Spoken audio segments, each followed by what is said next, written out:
کلام اور حضور صلی اللہ علیہ وسلم کا فرمان یہ تمام کلاموں میں سب سے بڑھ کر کے ہے، اور تمام کلام میں، تمام باتوں میں سب سے بڑا کلام ہے۔ اور اللہ تعالیٰ کا فرمان جب آ گیا تو ہماری چیزوں میں سب سے بڑھ کر کے چیز جو اللہ تعالیٰ کا فرمان ہے، اعمال میں سب سے بہتر اللہ رب العزت والجلال کی فرما برداری اور اطاعت ہے۔ تو ہمارے کام بھی ایک طرف ہے اور دوسری طرف اللہ تعالیٰ کے حقوق بھی ہیں، حضور صلی اللہ علیہ وسلم کے حقوق ہیں۔ تو ان حقوق کی ادائیگی کے لیے ایسا نہ ہو کہ ہم اپنے کام کو آگے پیچھے نہ کر سکیں، اپنے کاموں میں مست رہ کر، اس میں مصروف ہی رہ کر کے، اس میں مشغول رہ کر کے اللہ اور اس کے رسول صلی اللہ علیہ وسلم کی عبادت اور فرما برداری اور اطاعت کو چھوڑ دیں۔ اس لیے کہ کامیابی، اصل کامیابی جو ہے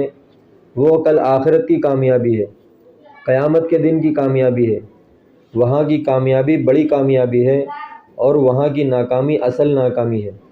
کہ اس دن جو شخص کامیاب ہو گیا وہ ہمیشہ ہمیش کے لیے کامیاب ہو گیا، اور اس دن جو شخص ناکام ہو گیا وہ ہمیشہ ہمیش کے لیے ناکام ہو گیا۔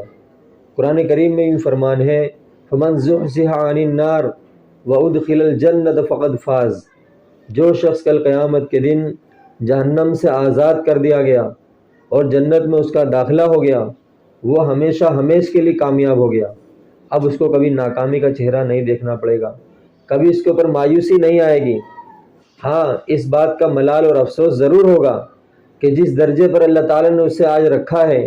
اگر دنیا میں کچھ نیکیاں اور کر لیا ہوتا، دنیا میں تھوڑا سا اچھے کام اور کر لیا ہوتا، اللہ تعالیٰ کی فرما برداری اور اطاعت کے اندر اپنے آپ کو کچھ اور لگایا ہوتا، تو جس درجے پر آج وہ ہے اس سے بے انتہا اور اوپر درجے پر ہوتا۔ لیکن بس اس معاملے میں سے افسوس ہوگا اس کو، لیکن کبھی ناکامی اب اس کو ہاتھ نہیں لگے گی۔ اللہ تعالیٰ نے جو شخص ایک مرتبہ کامیاب ہو گیا وہ ہمیشہ ہمیش کے لیے کامیاب ہو گیا۔ وہاں کی کامیابی کو پانے کے لیے اللہ تعالیٰ نے ہمیں اور آپ کو دنیا میں بھیجا ہے۔ یہاں اپنے آپ کو تھوڑی سی زندگی ہے، 60-70 سال کی زندگی کوئی زندگی نہیں ہے، لیکن اس میں اپنے آپ کے اوپر رحم کھانا ہے، اپنے نفس کے اوپر رحم کھانا ہے، اور کہ اس دنیا والے تمام لوگوں کے درمیان میں، اپنے کنبہ، قبیلہ، سماج، ان تمام لوگوں کے درمیان میں رہ کر کے اللہ اور اس کے رسول صلی اللہ علیہ وسلم کو بھول کر کے زندگی نہیں گزارنا ہے، بلکہ انہیں یاد رکھ کے زندگی گزارنا ہے۔ اگر یہاں اپنے سماج، کنبہ، قبیلہ، گھر، خاندان، سب لوگوں کے درمیان میں رہ کر کے اللہ اور اس کے رسول صلی اللہ علیہ وسلم کو ہم نہیں بھولیں گے، اپنے آپ کے اوپر رحم کریں گے، تو پھر کیا ہوگا؟ کل قیامت کی بھری محفل کے اندر رب ذوالجلال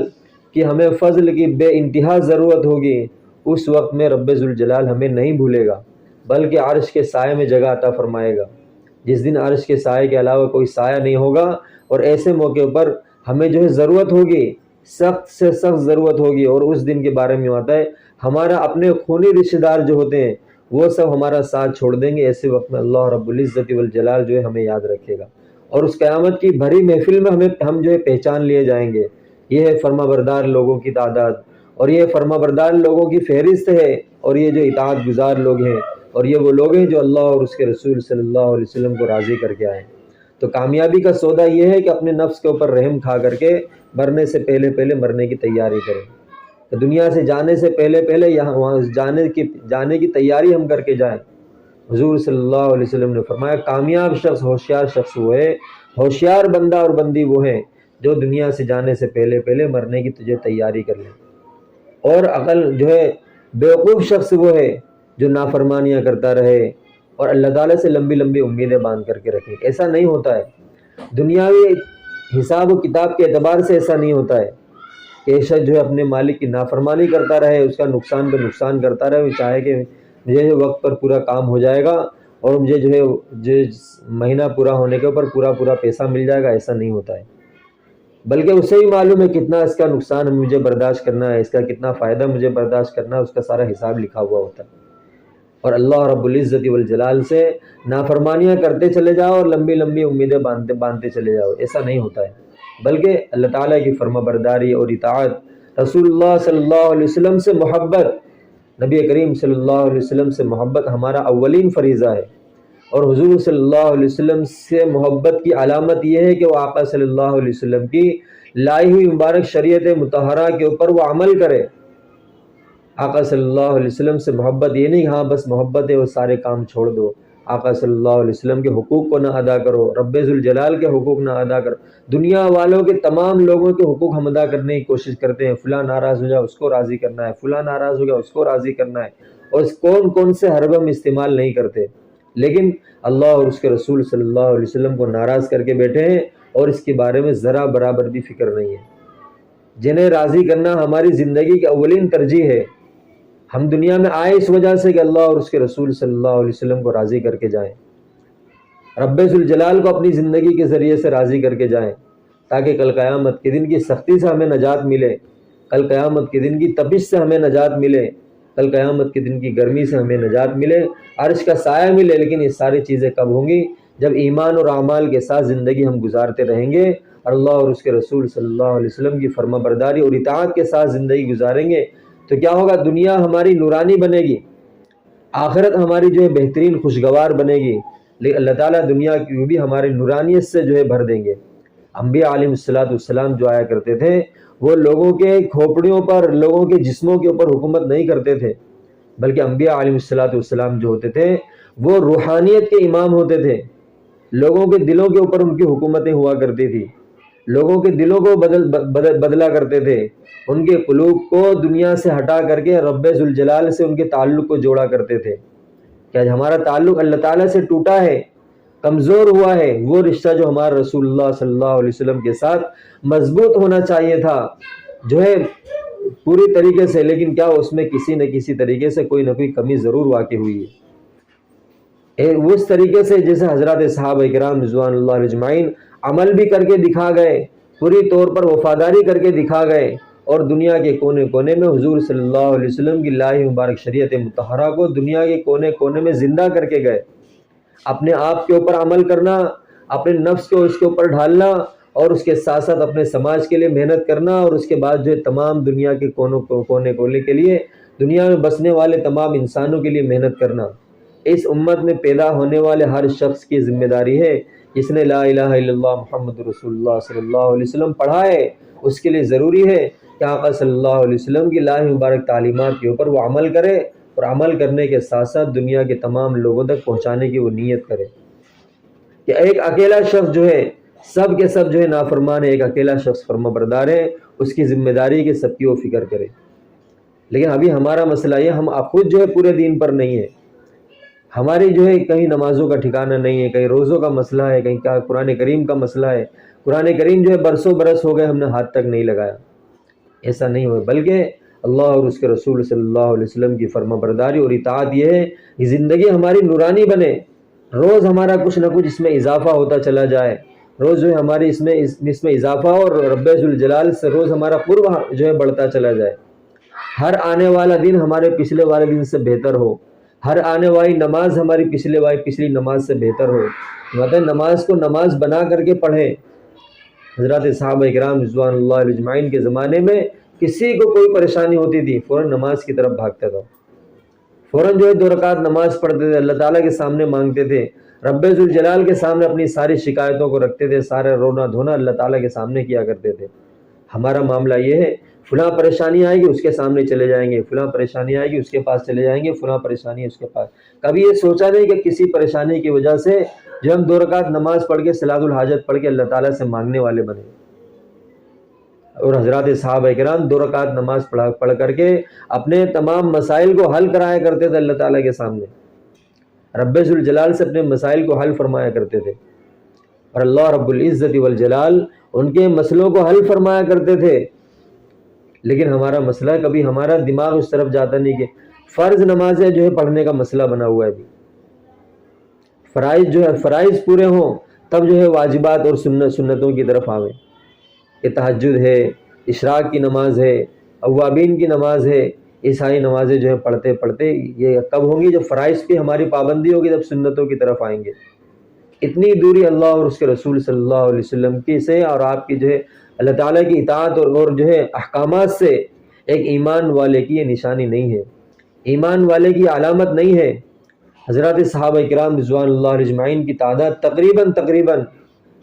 1.25 لاکھ کی تعداد صحابہ کرام کی لکھی ہے، اور اس میں مدینہ منورہ کا یہ حال تھا، مدینہ منورہ کا یہ حال تھا کہ مدینہ منورہ کے اندر ایک بے نمازی نہیں تھا، ایک بھی بے نمازی نہیں تھا۔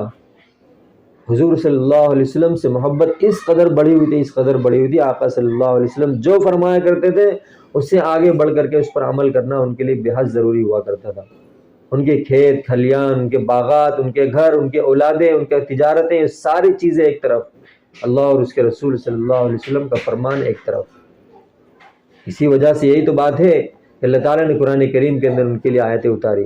اولئک هم المفلحون، اولئک هم الفائزون۔ ابھی حالانکہ موت نہیں ہوئی ہے، لیکن ان کے مرنے سے پہلے پہلے ان کے لیے دنیا میں ان کے لیے خوشخبریاں سنائی گئی، یہ وہ لوگ ہیں جو کامیاب ہو چکے ہیں، یہ لوگ فلاح کو پانے والے ہیں، یہ لوگ کامیابی کو پا چکے ہیں۔ اور اللہ تعالیٰ نے جگہ فرمایا وَكُلًّا وَعَدَ اللَّهُ الْحُسْنَى، اے پیغمبر ہمارا وعدہ ہے ہم آپ کے تمام صحابہ کو جنت دیں گے۔ ایک جگہ پر عشر مبشرہ 10 صحابہ کی نام ایک جگہ پر گنا ہے، یہ 10 صحابہ جو ہے جنتی ہیں، اور یہ 10 صحابہ اس میں سے وہ ہیں کہ جس میں حضرت ابوبکر صدیق رضی اللہ عنہ جس وقت ایمان لائے، مردوں میں سب سے پہلے ایمان لانے والا حضرت ابوبکر صدیق رضی اللہ عنہ، اور جس وقت میں ایمان لائے اسی وقت جو ہے مکہ مکرمہ کی گلیوں میں نکل گئے، اور شام ہوتے ہوتے ایسے 6 صحابہ کو لے کر کے آئے جو حضور صلی اللہ علیہ وسلم کے پاس آ کر کے ان لوگوں نے اسلام قبول کیا، اور یہ 6 صحابہ وہ تھے جو عشر مبشرہ میں ہیں۔ ایسی زبردست محنت، ایسی محنت کر کے دکھا گئے کہ ہم لوگوں کے لیے مثال قائم کر دی، دنیا کے آخری انسان تک کے لیے مثال قائم کر دی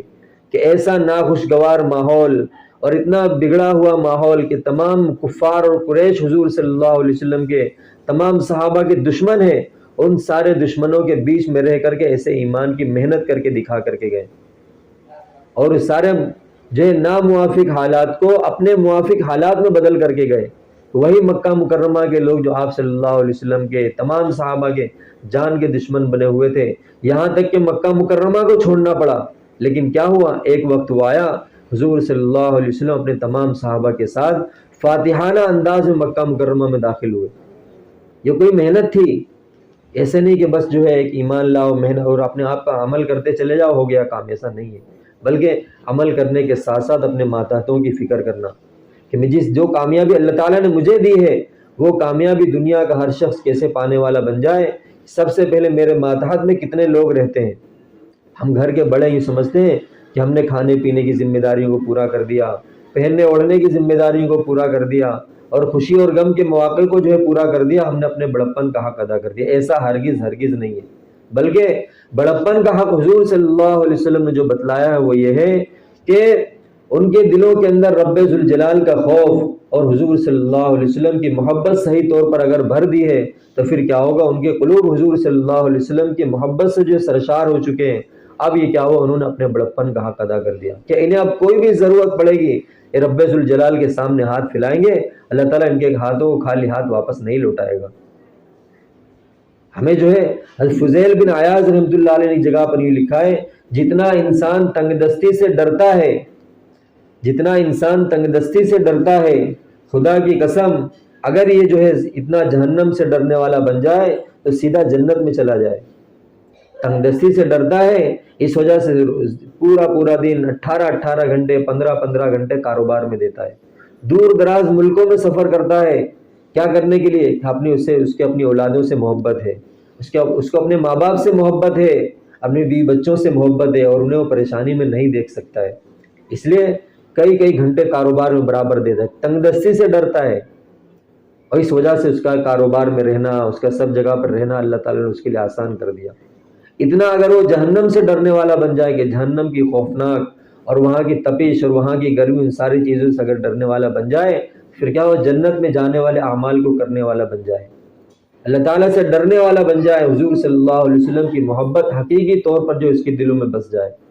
اور وہ جو ہے روز بروز اللہ تعالیٰ کا قرب حاصل کرنے والا بن جائے، اللہ تعالیٰ کے قریب ہونے والا بن جائے۔ دنیا کا کون سا ایسا انسان ہے،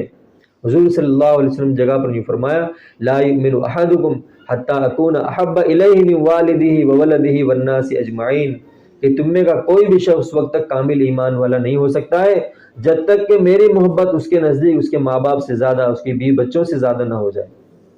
انسان دنیا میں سب سے زیادہ اپنے جو ہے اپنی اولادوں سے، اپنے ماں باپ سے محبت کرتا ہے، رات بھر وہ نہیں سوتا ہے اگر اس کی اولاد کسی پریشانی کے اندر ہے تو، جبکہ پورا دن وہ دکان پر اپنے کاروبار سے تھک کر کے آیا ہے، لیکن اپنے بچے کی پریشانی اسے دیکھی نہیں جاتی ہے۔ اور حضور صلی اللہ علیہ وسلم کا فرمان ہے اس سے زیادہ محبت حضور صلی اللہ علیہ وسلم سے ہونی چاہیے، اس سے زیادہ محبت حضور اکرم صلی اللہ علیہ وسلم سے ہوگی، تب جا کے ایمان کامل ہوگا۔ ایمان اس کا مکمل اس وقت ہوگا جب اپنی بیوی بچوں سے زیادہ محبت حضور صلی اللہ علیہ وسلم سے کرنے والا بن جائے۔ اور یہ آتا ہے، یہ اس کی علامت ہے، اس کی نشانی ہے۔ دنیا کوئی بھی شخص یہ کہہ سکتا ہے ہاں مجھے اتنی زیادہ محبت ہے، لیکن ایمان اپنی علامتوں سے پہچانا جائے۔ کوئی بھی چیز، دنیا کی کوئی بھی چیز ہو، وہ اپنی علامتوں سے پہچانی جاتی ہے۔ حضور صلی اللہ علیہ وسلم سے محبت ہے، یہ محبت آقا صلی اللہ علیہ وسلم کی لائی مبارک شریعت مطہرہ کے اوپر اسے کھڑا کر رہی ہے یا نہیں کر رہی ہے، یہاں پر جو وہ پہچان لیا جائے گا کہ آقا صلی اللہ علیہ وسلم جہنم سے بچنے کے لیے اور جنت میں جانے کے لیے جو اعمال لے کر کے آئے ہیں، اس اعمال کے اوپر یہ بندہ کھڑا ہو رہا ہے یا نہیں ہو رہا ہے، نمازیں اس کی زندگیوں میں ہیں یا نہیں ہیں، سنتیں اس کی زندگیوں میں ہیں یا نہیں ہیں، اور سارے معاملات اس کے کیسے ہیں، ان ساری چیزوں کے اندر یہ تول لیا جائے گا کہ اپنے بچوں سے محبت زیادہ ہے یا حضور صلی اللہ علیہ وسلم کی لائی ہوئی شریعت مطہرہ سے اس کی محبت زیادہ ہے۔ اور اللہ رب العزت والجلال کا بھی یہ فرمان ہے، یوں آتا ہے الخلق عیال اللہ، ساری مخلوق اللہ تعالیٰ کی عیال ہے۔ جس طرح سے دنیا کا انسان اپنے بچوں کو، اپنی اولادوں کو پریشانی میں نہیں دیکھنا چاہتا ہے، اس کو کسی مصیبت میں نہیں دیکھنا چاہتا ہے، جس کی وجہ سے کیا کرتا ہے، وہ مال جمع کرتا ہے، مال اپنے لیے، اپنے بچوں کے لیے، اپنی پیڑھیوں کے لیے مال جمع کرتا ہے، برسوں برس کسی جگہ باہر ہے یا کہیں اور ہے، اس طریقے مال جمع کرنے میں اندھا ہو چکا ہے، دنیا جمع کرنے میں۔ اور رب ذوالجلال کا یہ فرمان ہے ساری مخلوق میری عیال ہے، اور رب ذوالجلال یہ کبھی بھی نہیں چاہتا ہے کہ میرے بندے میری پکڑ میں آ جائے، میری گرفت میں آ جائے، میرے غضب کا شکار ہو جائیں، جہنم میں چلے جائیں، ایسا اللہ رب العزت والجلال کبھی بھی نہیں چاہتے۔ لیکن اللہ تعالیٰ نے بندوں کو اپنی پکڑ سے بچنے کے لیے مال نہیں دیا ہے، مال اور یہ ساری چیزیں نہیں دی ہیں۔ کل قیامت کے دن ایک بندہ بھی، ایک شخص بھی اس وجہ سے جہنم سے چھٹکارا نہیں حاصل کر پائے گا کہ اس کے پاس مال بہت زیادہ تھا، وہ مال دے کر کے جو ہے چھٹکارا پا لے، ایسا نہیں ہوگا۔ بلکہ اللہ رب العزت والجلال نے بندوں کو اپنی پکڑ سے بچنے کے لیے، اپنے غضب سے بچنے کے لیے اور اپنے جو ہے جہنم سے بچنے کے لیے آقا صلی اللہ علیہ وسلم کا لائے ہوئی مبارک شریعت مطہرہ جو ہے دی ہے۔ کامیابی کا پیمانہ یہ ہے، یہ شریعت مطہرہ کے اوپر جو شخص عمل کر کے آئے گا، اللہ اور اس کے رسول صلی اللہ علیہ وسلم کو راضی کر کے آئے گا، اور جہنم سے چھٹکارا پا جائے گا۔ یہ شریعت مطہرہ اللہ تعالیٰ نے عطا فرمائی ہے کل قیامت کے دن کی غیظ و غضب سے بچنے کے لیے، دنیا کے عیش و آرام کو پانا اور یہاں کی جو ہے تنگ دستی سے بچنے کے لیے ہم نے مال کو جمع کرنا شروع کیا ہے، اور مال جمع کرتے کرتے اتنا زیادہ اندھے ہو گئے، نہ حلال کو دیکھ رہے نہ حرام کو دیکھ رہے۔ اور اللہ رب العزت والجلال کا پیمانہ الگ ہے۔ اللہ تعالیٰ کا فرمان ہے دین شریعت پر، آقا صلی اللہ علیہ وسلم کی لائی مبارک شریعت مطہرہ کے اوپر عمل کر کے آؤ گے، میرے غیظ و غضب سے بچو گے، قبر کے عذاب سے بچو گے، اور اسی طرح قیامت کے دن کی تپش سے بچو گے، اور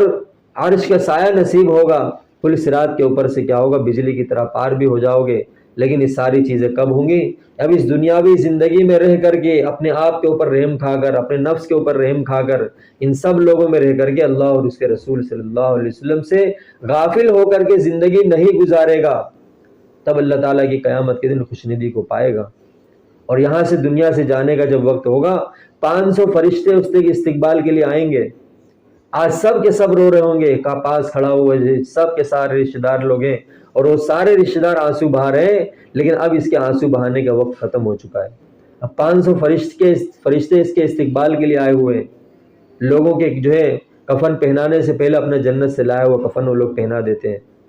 ان کے غسل کرانے سے پہلے جو ہے وہ لوگ اپنے پانیوں سے غسل کرا دیتے ہیں۔ یہ ساری چیزیں کب ہوں گی؟ جب اللہ تعالیٰ کو راضی کر کے دنیا سے جائیں گے۔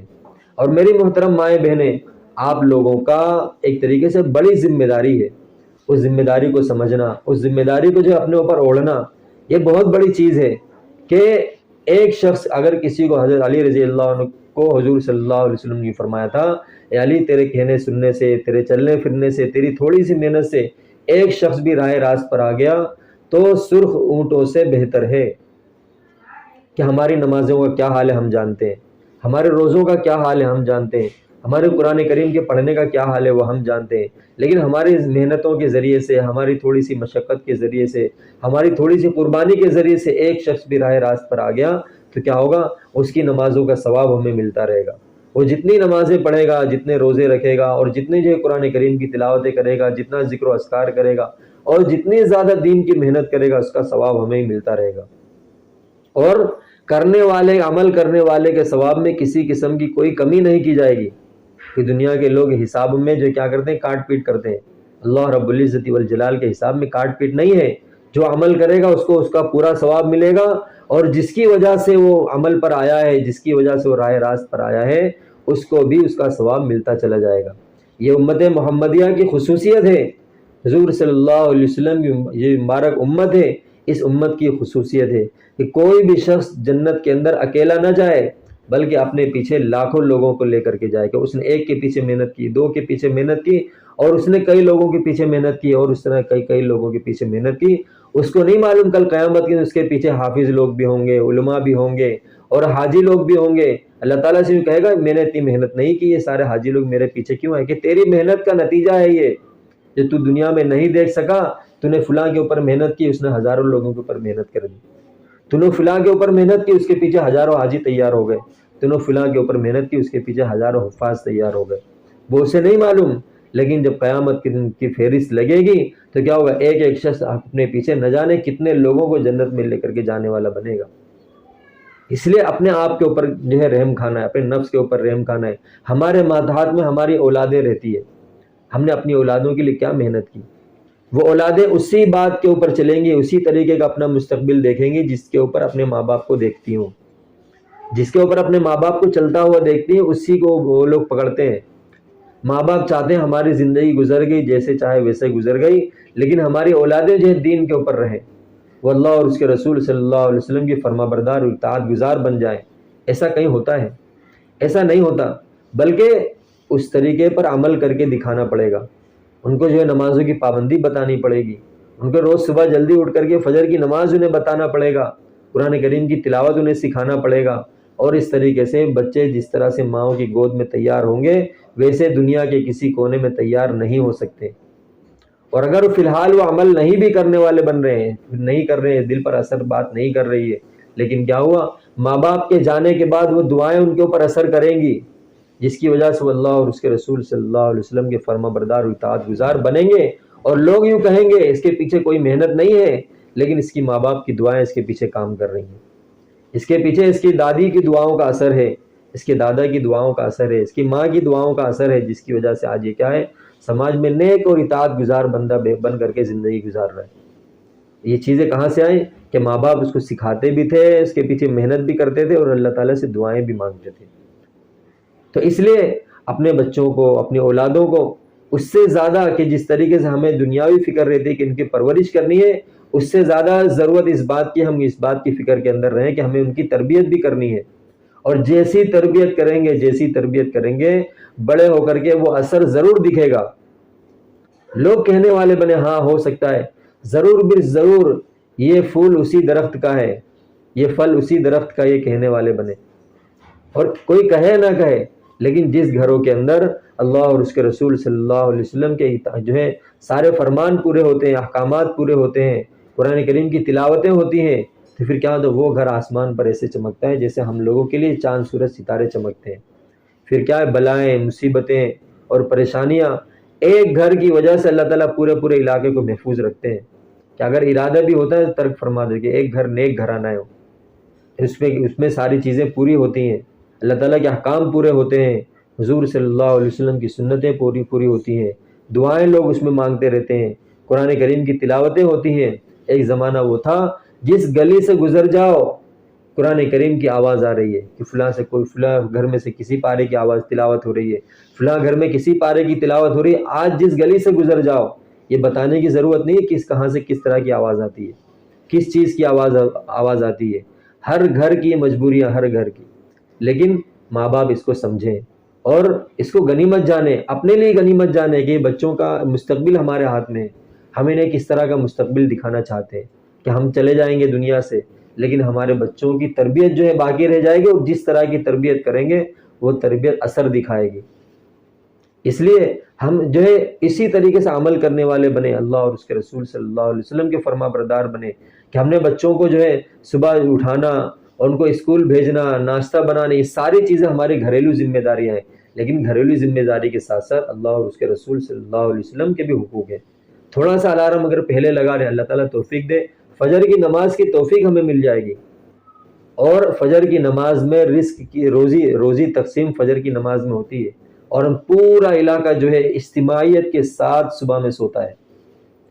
یہ ایمان والوں کی علامتیں نہیں ہیں، اللہ اور اس کے رسول صلی اللہ علیہ وسلم کے غلامی کا دم بھرنے والے لوگوں کی علامت نہیں ہے۔ فجر کی نماز میں ایک نورانیت ہوتی ہے، وہ اس میں ہم اٹھیں اور فجر کی نماز پڑھیں، اور نماز پڑھنے کے ساتھ اپنی دن کی شروعات کریں۔ دیکھیں پورا دن کس طریقے سے نورانیت کے ساتھ گزرتا ہے، اتنا آسانی کے ساتھ پورا دن گزرے گا، ایک طریقے سے عجیب خوشی دلوں کے اندر محسوس ہوگی۔ اس طریقے سے ہمارا دن جب گزرے گا، پھر کیا ہوگا، اللہ تعالیٰ اگر فجر کی نماز سے ہم نے جو دن کی صبح کی ہے، اللہ تعالیٰ اور باقی چاروں نمازوں کی توفیق ضرور ہمیں دے گا، لیکن ضروری ہم نیت تو کریں۔ ہم نے الارم لگایا ہے بچوں کو صبح کب اسکول کے لیے اٹھانا ہے، اس وقت کا الارم لگایا ہے، اور تھوڑا سا آدھا گھنٹہ 1 گھنٹہ پہلے، ابھی جو ہے ٹھنڈیوں کا موسم ہے، 6:30 بجے تک نماز ہوتی ہے،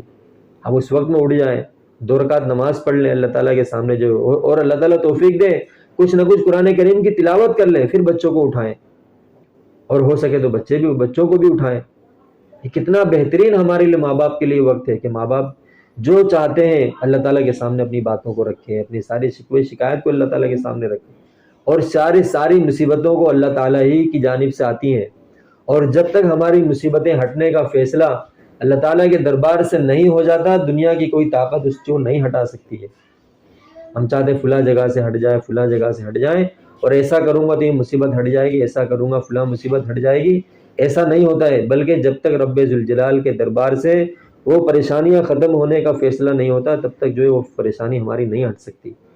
اور اس کے لیے ہم نے اللہ تعالیٰ کے دربار میں جانے کا فیصلہ نہیں کیا، دنیا کے تمام لوگوں کے سامنے جانے کا فیصلہ کر لی۔ اللہ تعالیٰ کے سامنے اپنے ہاتھوں کو اٹھائیں، 2 رکعت صلاۃ الحاجت پڑھیں، رب ذوالجلال کے سامنے مانگیں، پھر کیا ہوگا، وہ پریشانی خود بخود اس طریقے سے بلکہ بہت سارے لوگ ایسے بھی ہوں گے، بہت ساری مائیں بہنیں کہ جن کے مصیبتوں کے وقت میں ایسے اللہ تعالیٰ نے ان کے لیے دروازے کھولے، ایسے کھولے کہ خود برجستہ ان کی زبان سے ہی نکلتا ہوگا کہ ضرور اللہ تعالیٰ کو کوئی نہ کوئی میری نیکی پسند آ گئی جس کی وجہ سے آج میں اس پریشانی سے نکل پایا ہوں۔ تو کیا ضروری نہیں ہے کہ اس باری تعالیٰ عز اسمہ کو اپنی زندگی میں ہمیشہ یاد رکھا جائے؟ کیا مصیبت کے وقت میں یاد رکھنے کے لیے اللہ تعالیٰ ہے؟ اور آسانیوں کے وقت میں یاد رکھیں گے تو مصیبت وقت میں اللہ تعالیٰ ہمارے فیصلے کریں گے، ہماری جو ہے سارے راستے کھولیں گے ہمارے لیے۔ تو اس لیے اپنے بچوں کا مستقبل ہے، پانچوں سب سے پہلے میری محترم مائیں میری جتنی یہاں پر آئی ہیں، اس بات کی نیت کریں کہ انشاءاللہ جس طریقے سے ہم سارے کاموں کو گھر کے پہننا، کپڑا اور برتن، کھانا، گھروں کی صفائی، ساری چیزیں جتنی ساری چیزیں ہیں جو ہماری ذمہ داری ہے، اس ساری ذمہ داریوں کے ساتھ ساتھ انشاءاللہ نماز کو ضرور اپنی زندگی میں شامل کریں گے، اور 5 وقت کی نماز پابندی کے ساتھ پڑھیں گے۔ یہ نیت کر کے اٹھیں کہ اللہ تعالیٰ کے حقوق ہمارے اوپر کچھ ہیں، رسول اللہ صلی اللہ علیہ وسلم کے حقوق ہیں۔ یہ برتن ہمارے کپڑے کام نہیں دیں گے، بلکہ جو ہم اپنے ان سارے وقتوں میں سے وقت نکال کر کے اللہ اور اس کے رسول صلی اللہ علیہ وسلم کو وقت دیں گے، یہ ہمارا جو ہے ہمیں کام دے گا۔ اس لیے جو ہے اس بات کی نیت کریں کہ 5 وقت کی نماز ہم ضرور پڑھیں گے، اور ہم بچوں کو بھی بچوں اسی بات کو دیکھیں گے، جس بات کو دیکھیں گے اس بات کو کرنے والے بنیں گے۔ بچے آج نہیں پڑھیں گے کل پڑھیں گے، لیکن اس طرح آہستہ آہستہ وہ بھی جو ہے کبھی سجدے میں جائیں گے، کبھی رکوع میں جائیں گے، کبھی قیام میں رہیں گے، ایک مصلی ان کا بھی بچھے گا، اور یہ کتنا بہترین ماحول ہوگا کہ یہ اس طریقے سے کہ کیا ہوتا ہے گھروں میں عام طور پر نہیں ہوتا ہے، بڑی عمر کی ہماری دادیاں ہیں وہ ساری نمازوں کی پابند ہوتی ہیں، مائیں جو ہے وہ بھی پابند ہوتی ہیں، پھر اس کے نیچے کچھ پڑھتے ہیں کچھ نہیں پڑھتی ہیں، اور اس کے نیچے جو بچیاں ہوتی ہیں وہ تو پڑھتی ہی نہیں ہیں، جبکہ زیادہ ضرورت ان لوگوں کو ہے۔ ایسا نہیں، سب کے سب پڑھنے والے بنے، ایک ماحول ہو۔ اور اس کے بعد جو دوسری سب سے بڑی چیز یہ ہے کہ قرآن کریم کی پابندی کریں۔ قرآن کریم کچھ نہ کچھ 24 گھنٹہ گزر گیا، اللہ تعالیٰ کے سامنے ایک سجدہ نہیں کیا، ایک رکوع تک نہیں پڑھا، ساری چیزیں ہم سے پوری ہو رہی، اللہ اور اس کے رسول صلی اللہ علیہ وسلم کے حقوق کیوں نہیں ادا ہو رہے؟ آخر کون سی ایسی مجبوریاں ہمارے پاس ایسی ہیں؟ ایک رکوع پڑھیں، 2 رکوع پڑھیں، 3 رکوع پڑھیں۔ ایسی بہت ساری مائیں بہنیں ہوں گی کہ جب کبھی وہ پڑھا کرتی تھیں تو جلدی جلدی ان کو کیا ہوتا تھا، الفاظ زبان پہ چڑھتے تھے اور آدھے گھنٹے کے اندر وہ اپنا ایک ایک پارہ پورا کر لیا کرتی تھی۔ آج تجربہ کر کے دیکھ لیں، کسی کو 3 سال ہو گئے، کسی کو 4 سال ہو گئے، قرآن کریم کو ہاتھ نہیں لگایا ہے، کیا وہ جب قرآن کریم اٹھائیں گی تو اسی طریقے سے قرآن شریف پڑھ لیں گی جس طریقے سے وہ رفتار سے پہلے 3 سال پہلے 4 سال پہلے پڑھا کرتی تھیں؟ ایسا نہیں ہوگا۔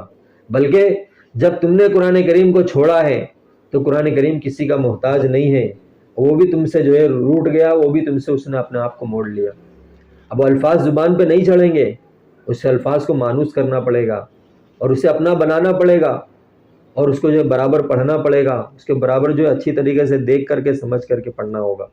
تب جا کے وہ الفاظ ہم سے مانوس ہوں گے۔ اور آہستہ آہستہ آہستہ آہستہ اب وہ جس طریقے سے ہم پہلے پڑھتے تھے اس طریقے سے بہت دنوں کے بعد پھر ایسا ہوگا۔ تو اس لیے، اور یہ قرآن کریم کل قیامت کے دن اللہ تعالیٰ کے سامنے جھگڑے گا کہ اگر میں قرآن کریم کا حصہ ہوں تو اس بندے کی مغفرت کی جائے، ورنہ مجھے قرآن کریم کے حصے سے نکال دیا جائے۔ تو بتاؤ قرآن کریم کا وہ حصہ نکلے گا؟ نہیں، بلکہ بدلے میں ہماری مغفرت ہو جائے گی۔ اتنا زبردست اللہ تعالیٰ کا کلام ہے، اس سے ایک ایسا کلام ہے، ہم لوگ یہ چاہتے ہیں کہ زندگی بھر ہم جو ہے گانوں میں اور اس طرح کی دوسری لہو لعب کی چیزوں میں رہیں اور موت کے وقت میں ہمیں کلمہ نصیب ہو جائے۔ کتنی بہت بڑے دھوکے کے اندر امت مبتلا ہے، ہم سب کے سب اس میں مبتلا ہیں۔ ایسا کبھی ہوا ہے اور نہ کبھی ایسا ہوگا، بلکہ زندگی بھر جس چیز کے اندر رہیں گے موت کے وقت میں وہی چیز ہمارے سامنے آئے گی۔ قرآن کریم کو دل لگائیں گے، قرآن اسی طریقے نمازوں میں دل لگائیں گے تو موت کے وقت میں جو قرآن کریم یاد آئے گا، کلمہ یاد آئے گا، اللہ اور اس کے رسول صلی اللہ علیہ وسلم یاد آئیں گے۔ تو یہ ساری چیزیں ہیں، یہ طریقے ہیں کہ اپنی زندگیوں کے جو ہے جس طریقے ساری چیزوں کو کرنا، سارے کاموں کو پورا کرنا اپنی زندگی کا حصہ بنایا ہوا ہے، اسی طریقے سے اللہ اور اس کے رسول صلی اللہ علیہ وسلم کے حقوق کو بھی اپنی زندگی کا حصہ بنانا ہے کہ قرآن کریم کو ہم دن میں کچھ نہ کچھ حصہ ضرور پڑھیں گے۔ اور اس کے بعد تیسرا کا سب سے بڑا کام یہ ہے کہ جو ابھی جو کتاب کی تعلیم ہو رہی تھی فضائل اعمال کی، فضائل ابھی دیکھو اس گھر میں آج اجتماع ہوا ہے، اب دوبارہ کب موقع ملے گا، کب ہم جو ہے دین کی بات کو سنیں گے، سمجھیں گے، اللہ اور اس کے رسول صلی اللہ علیہ وسلم کے حقوق ہمارے سامنے کب آئیں گے اور یہ چیزیں زندگی میں کتنی ضروری ہے۔ اس لیے بتایا گیا کہ اس کتاب کو اپنے گھر میں لے کر کے آئیں، ہندی میں جانتے ہو تو ہندی میں پڑھنا جانتے ہو ہندی میں لے کر کے آئیں، گجراتی میں پڑھنا جانتے ہو تو گجراتی میں لے کر کے آئیں، اور اردو میں جانتے ہو اردو میں لے کر کے آئیں۔ اور جس وقت میں گھر کے سارے ممبر جمع ہوں، کوئی گھر ایسا ہے جس میں 5 ممبر ہیں، کوئی گھر ایسا ہے جس میں 10 ممبر ہیں، کوئی گھر ایسا ہے جس میں 7-8 ممبر ہیں، تو گھر کے سارے ممبر جس وقت میں جمع ہوں اس وقت میں ہم کچھ نہ کچھ اس کی تعلیم کریں، 5 منٹ 10 منٹ اپنے گھر کا ایک معمول بنائیں کہ 5 منٹ 10 منٹ اس کی تعلیم ہو جائے۔ گھروں سے پریشانیوں کو ہٹانا، اور اسی طریقے سے گھروں کی جو چیز ماں باپ نہیں چاہتے ہیں لیکن وہ چیز گھر میں ہو رہی ہے، اس کو چاہتے ہیں ہم ڈنڈے سے ہٹا دیں، ایسا نہیں ہوتا ہے۔ اندھیرا کبھی جو ہے لکڑے سے نہیں بھاگتا ہے، بلکہ اندھیرے کو بھگانے کے لیے اجالے کی ضرورت پڑتی ہے۔ تو ہمارے اندر کی بے دینی کو ختم کرنے کے لیے ہم یہ چاہتے ہیں کہ ڈنڈے سے، مار پیٹ سے یا ڈانٹ ڈپٹ سے ختم ہو جائے، ایسا نہیں ہوگا، بلکہ اللہ اور اس کے رسول صلی اللہ علیہ وسلم کی فرما برداری اور اطاعت جب آئے گی، اللہ تعالیٰ کی بڑائی ہمارے دلوں کے اندر، خوف جب دلوں کے اندر پیدا ہوگا، حضور صلی اللہ علیہ وسلم کی محبت صحیح طور پر پیدا ہوگی، تو پھر کیا ہوگا، یہ بے دینی خود بخود جو ہے بھاگے گی۔ اللہ تعالیٰ کا خوف ایک ایسی چیز ہے جو انسانوں کو اعمال کے اوپر کھڑا کر سکتا ہے اور جو گناہوں سے، لہو لعب سے دور رکھ سکتا ہے، اور حضور صلی اللہ علیہ وسلم کی محبت ایسی چیز ہے جو اسے جو ہے اعمال کے اندر مزہ چکھا سکتا ہے۔ ایمان کا مزہ، اعمال کا مزہ تبھی آئے گا جب حضور صلی اللہ علیہ وسلم کی محبت صحیح طور پر دلوں میں پیوست ہوگی، اور گناہوں سے جب بھاگے گا جب اللہ تعالیٰ کا خوف دلوں میں ہوگا۔ ہمارے اندر جو ہے زندگیوں میں لا الہ الا اللہ محمد رسول اللہ صلی اللہ علیہ وسلم، یہ ہماری زندگی کی ریڈ لائن ہے۔ انسان سب کچھ کر سکتا ہے دنیا میں، انسان آزاد ہے، جس جگہ چاہے جا سکتا ہے، جو چاہے وہ کر سکتا ہے، لیکن ہم نے کلمہ پڑھا ہوا ہے۔ ہم سب سے پہلے ایمان والے، ہم کسی گھر کے بڑے بعد میں، لیکن پہلے ہم ایمان والے ہیں۔ ہم کسی جو ہے گھر کے ساری ذمہ داری کو بعد میں پورا کرنے والے پہلے، لیکن ہم ایمان والے ہیں۔ اس بات کا ہماری زندگی میں ہر چیز کا محاسبہ ہر وقت جو ہے ضروری ہے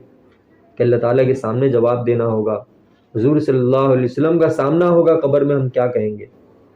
اس لیے بات ہے جو بندہ یا بندی سنتوں پر عمل کر کے 100% جائے گا. اور تیسرے سوال میں جب حضور صلی اللہ علیہ وسلم کا سامنا ہوگا تو سنتوں پر عمل کر کے یوں کہا جائے گا تم اس شخص کے بارے میں کیا کہتے ہو حضور. اور ہماری قبر سے لے کر قبر اطہر حضور صلی اللہ علیہ وسلم کی قبر تک کی سارے فاصلوں کو ہٹا دیا جائے گا اور سامنا کرایا جائے گا اور پوچھا جائے گا بتاؤ کیا تم مجھے جانتے ہو. تو ہم اس سے پہلے کہ ہم جواب دیں، لیکن اگر وہ عمل کر کے گیا ہوگا، سنتوں پر 100% عمل کر کے گیا ہوگا، اس سے پہلے کہ ہم جواب دیں حضور صلی اللہ علیہ وسلم ہمیں اور آپ کو پہچان لیں گے اور وہ کہیں گے یہ شخص میرا امتی ہے. لیکن اس کے لیے کیا کرنا ہوگا؟ زندگی میں اپنے نفس کے اوپر رحم کھانا ہوگا، اپنے آپ کے اوپر رحم کھانا ہوگا، اپنی اولادوں کے اوپر رحم کھانا ہوگا، اپنی زندگی کی ترجیحات کو بدلنا ہوگا. اتنا زیادہ دنیا کو بولا ہے، اتنا زیادہ دنیا کو بولا ہے، دنیا یقین کے ساتھ گہرائیوں میں ہمارے دلوں کے اتر چکی ہے. اللہ اور اس کے رسول صلی اللہ علیہ وسلم کے تذکرے کو چھوڑ دیا، جس کی وجہ سے آج یہ بات ہمیں جو بوجھ معلوم ہوتی ہے کہ اعمال کرنا اور یہ کب تک چلے گا. لیکن یہ ساری زندگی کے لیے ہے اور یہ ہماری کامیابی کے لیے اللہ تعالیٰ نے ہمیں عطا فرمایا. رب ذوالجلال ہمیں کچھ دینا چاہتے ہیں، ہمیں کامیاب کرنا چاہتے ہیں. اس وجہ سے حضور صلی اللہ علیہ وسلم جیسا پیغمبر ہمیں جو ہے عطا فرمایا. اور اگر ہم قدردانی نہیں کریں گے تو پھر کون کرے گا؟ نبی کریم صلی اللہ علیہ وسلم کے حقوق کو ادا کرنا اور سنتوں پر عمل کرنا ہمارے لیے بے حد ضروری ہے. اس لیے آتا ہے اس کتاب کی تعلیم کچھ نہ کچھ جو ہم دن کے اندر جو کچھ نہ کچھ ضرور کریں. 5 منٹ کی تعلیم سے شروع کریں، 5 منٹ 10 منٹ جو جتنا ہو سکے، لیکن دھیرے دھیرے دھیرے دھیرے کیا کریں پڑھتے رہیں گے. صحابہ کی قربانیاں آئیں گی کہ ان کے سامنے ہی مال، ان کے سامنے ان کے اولادیں تھیں، ان کے بچے تھے اور ان کا بھی تجارتیں تھیں، لیکن ان لوگوں نے کس طرح سے اللہ اور اس کے رسول صلی اللہ علیہ وسلم کو راضی کر لیا. اس سے پھر کیا ہوگا؟ ہمیں سبق ملے گا. ہماری پریشانیاں چھوٹی ہو جائیں گی جب حضرات صحابہ کی پریشانیاں ہمارے سامنے آئیں گی، وہ قربانیاں ہمارے سامنے آئیں گی. حضرت حمزہ رضی اللہ عنہ، حضرت حسین رضی اللہ عنہ، حضرت حسن رضی اللہ عنہ اور اس طریقے سے بے شمار صحابہ ہیں. جب وہ صحابہ کی قربانیاں ہمارے سامنے آئیں گی تو ہماری چھوٹی چھوٹی سی پریشانیاں ساری کیا ہوں گی؟ کچھ نہیں ہے. اس سے ہمیں صبر آئے گا اور اللہ اور اس کے رسول صلی اللہ علیہ وسلم کے اطاعت اور فرما برداری میں ہمیں شوق پیدا ہوگا. اس لیے بتایا جاتا ہے کہ کچھ نہ کچھ اس بات کی جو ہے عزم لے کر کے اٹھیں، نیت کر کے اٹھیں کہ انشاءاللہ جو اس کتاب کی تعلیم بھی کچھ نہ کچھ ضرور کریں گے. اور جو ہے یہ تو سکھانے والی بات ہے. کیا برسوں ہو گئے ہم نہا رہے ہیں، غسل کر رہے ہیں، لیکن ابھی تک ہمارا غسل کیا ہم اپنے اعتبار سے ہم نے فیصلہ کر لیا ہم پاک ہو گئے، لیکن جس شریعت مطہرہ کے اوپر ہم عمل کر رہے ہیں، کیا اس شریعت میں کبھی ہم نے دیکھا کہ آقا صلی اللہ علیہ وسلم نے پاکی کا کیا پیمانہ طے کیا ہے؟ فرائض کتنے ہیں، واجبات کتنے ہیں، نماز کا کیا طریقہ ہے، جو ہے اس میں قیام میں کیا پڑھنا ہے، رکوع میں کیا پڑھنا ہے، سجدے میں کیا پڑھنا ہے اور کتنا پڑھنا ہے، کس طریقے سے پڑھنا ہے، قاعدے میں کیا پڑھنا ہے. ان ساری چیزوں کو سیکھنے کے لیے اللہ کے راستے میں نکالا جاتا ہے. ایک ماحول بنتا ہے. سورہ فاتحہ برسوں سے پڑھے، ابھی تک ہماری سورہ فاتحہ صحیح نہیں ہے. قرآن کریم کی وہی 2-4 صورتیں ابھی تک ہمیں یاد ہیں. ارے قرآن کریم کی کئی ساری صورتیں ہمیں یاد ہونی چاہیے. سورہ رحمان یاد ہو، سورہ واقعہ یاد ہو، اور ہم جو ہے نمازوں کے اندر پڑھیں مزے لے کر کے اللہ تعالیٰ کے سامنے اپنی باتوں کو رکھیں. لیکن یہ کب ہوگی؟ جب محنت کرنا پڑے گا، اس ماحول کے اندر ڈھلنا پڑے گا، اس ماحول میں جانا پڑے گا، اور پھر اس کو آہستہ آہستہ جو ہے یاد کر کے یہ کیا ہوگا؟ شوق کو بڑھاتا ہے. یہ حضور صلی اللہ علیہ وسلم کی محبت جو اعمال کے اندر شوق کو بڑھاتی ہے. لیکن وہ محبت ہماری ابھی تک کیا ہے؟ ہمارے اپنے تک ہے، وہ اعمال کے اوپر ہمیں نہیں کھڑا کر رہی ہے. اور بزرگ حضرات بھی فرماتے ہیں جو محبت ہمیں اعمال کے اوپر نہیں کھڑا کر رہی، کل قیامت دن جہنم سے کیسے بچائے گی؟ جنت میں داخل ہونا ہے، اتنا آسان کام نہیں ہے. اس لیے اپنی زندگیوں کے اندر تبدیلیاں لانا ضروری ہے.